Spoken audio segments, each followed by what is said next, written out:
Well, this has been a fun week because all week long here on 3, we've been celebrating the 10th anniversary, and it's still, every time I say it, I'm like, is that really 10 years? Of the Cavs winning that championship back in 2016. It's been a fun and a fond look back at the wine and gold, breaking Cleveland's 52-year title drought. It had been a moment. Oh my gosh, just a moment, yes. Chris Frankel is here to talk more about that moment.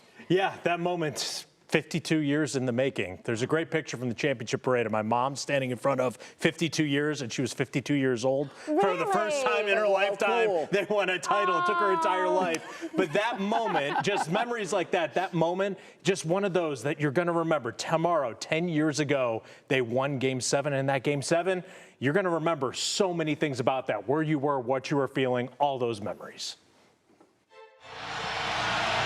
Oracle Arena is alive and roaring as we get set for Game 7. Every championship game has a signature play. Irving drives, hop step inside, floats it up, misses. Rebound taken by Iguodala. I don't know when it's going to come, but you know it when you see it. Iguodala to Curry, back to Iguodala, up for the layup. Oh, blocked by James. That's what the time capsule video will remember as the quintessential moment of the championship game. Irving and Curry, one-on-one. Irving puts it up. It's good. Kyrie Irving from downtown. When he hit that shot, I said to myself, they're going to win this game. And I couldn't believe it. I couldn't believe that shot went in. That's a big-time offensive play by Kyrie Irving. In my mind, I'm thinking, the Cavs are going to win this game. And immediately I thought, I have no idea how to cover a championship. I've never done that before. As a kid growing up, I never saw one. Covering Cleveland sports, I've never covered one. I knew how to cover the losses. That's easy. Thompson catches. Thompson, a couple of dribbles, head fake, tied up, throws it in to Green on a foul on the entry pass. That's the foul to give. And then as the time starts ticking down, we're all looking at each other like, wow, this is going to happen. We're going to break the curse or the drought of 52 years, whatever it was at the time. And now we're just sitting there like, man, Cleveland has beaten the Warriors. It's unbelievable. LeBron came back. He promised a championship. He delivered, and we're all going to be living it all together in the city of Cleveland as the masses came out of the woodwork. It's final seconds. It's over. It's over. Cleveland is a city of champions once again. The Cavaliers are NBA champions. I was 50 years old.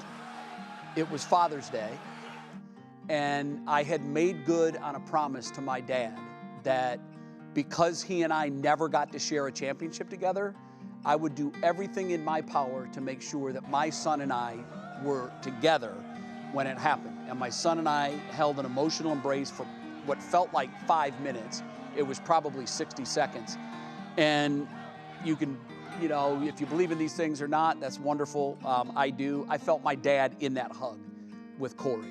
The Cleveland Cavaliers beat the Golden State Warriors tonight, 93-89. Look at that, a live picture right now.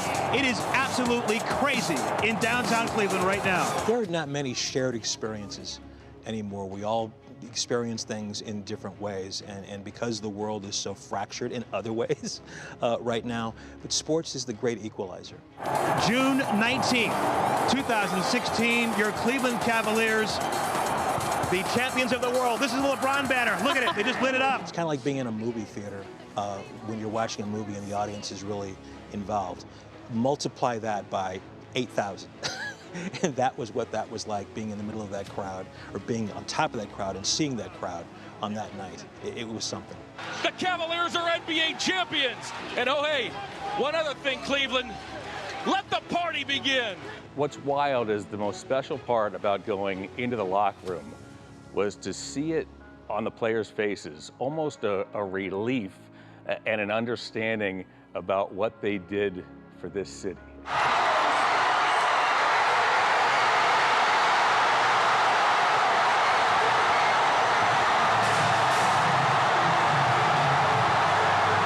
It was like the 4th of July.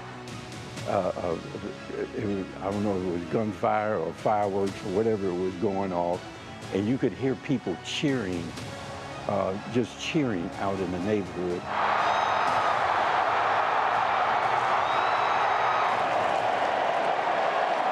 It was a happy moment and a celebration that occurred at that moment, and it was instantaneous. It wasn't planned or anything. It just happened. It just happened. Like the whole community, the whole city was cheering at the same time.